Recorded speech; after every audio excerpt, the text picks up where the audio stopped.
Now, as awesome as the VA home loan is, there are some times when veterans will find themselves either better off with a different loan product or maybe just unable to qualify for a VA loan to begin with.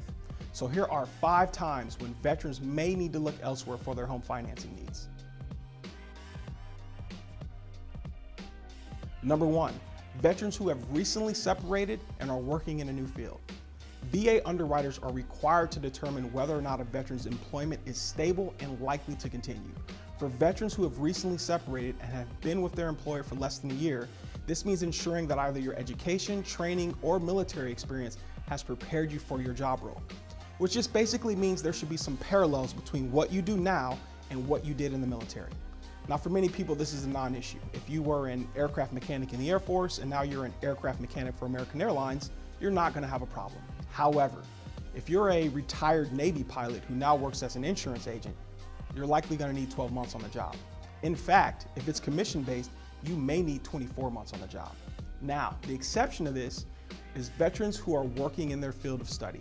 For example, if an aircraft mechanic in the Air Force spent his time in the military pursuing a degree in information technology, well, it stands to reason that he might enter that career field upon separating from the military. Number 2, veterans with less than 12 months on their enlistment.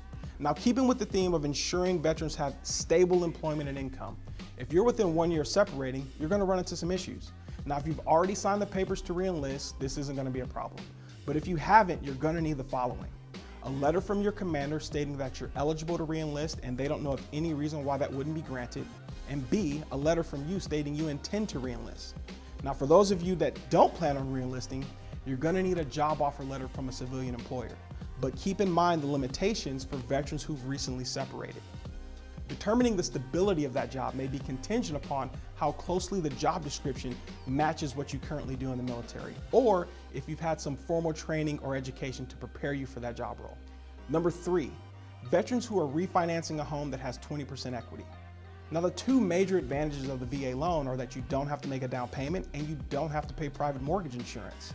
But if you're refinancing a home that has at least 20% equity, which just means you need to borrow 80% or less than what the home is worth, then you weren't going to have to pay PMI or bring money to closing anyway. So now might be a great time to transition away from a VA loan and onto something else like a conventional loan to start the process of restoring your entitlement. I bought my first home with a VA loan, and then years later, I refinanced it on a conventional loan. With a one-time restoration of my entitlement, I was able to upgrade to a better property without putting any money down, and best of all, I didn't have to sell my current home. Number 4, veterans looking for a cash-out equity loan in Texas. Now, you may or may not know this, but Texas actually has its own constitution.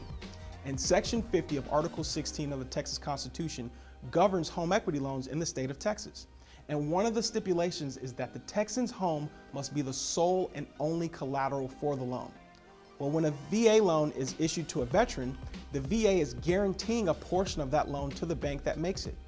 That portion of the loan that's guaranteed is considered collateral, thus making VA home equity loans an automatic violation of the Texas Constitution. So veterans looking to pull out equity are going to have to look to other loan products. Number 5, veterans who are looking to buy a home with a non-spouse. Now, the VA will guarantee a loan for a veteran and their spouse, but not for someone else as a co-borrower with the veteran. In that instance, only half the loan carries the VA guarantee. That means half the property can be financed at 100%, but the other half of the property requires a 25% down payment. For example, if a veteran wants to buy a $250,000 home with their brother, the veteran's half of the loan, $125,000, will carry the VA guarantee. But the brother's half of the loan, also $125,000, will not, and thus requires a 25% down payment. Now, in this example, that amount would be $31,250. Well, those same people could go buy that house on a conventional loan and only put 5% down, which would be $12,500. Now, granted, they'd have to pay private mortgage insurance, and the interest rate would likely be a little bit higher than what it would be on the VA loan. However, if keeping your out-of-pocket cost at closing at a minimum is paramount, that may still be the best option. So all this may be making you ask, well, how much are the closing costs for the loan? So for the answer to that, be sure to watch my video, How Much Are VA Closing Costs, where I'll be breaking that down by line item.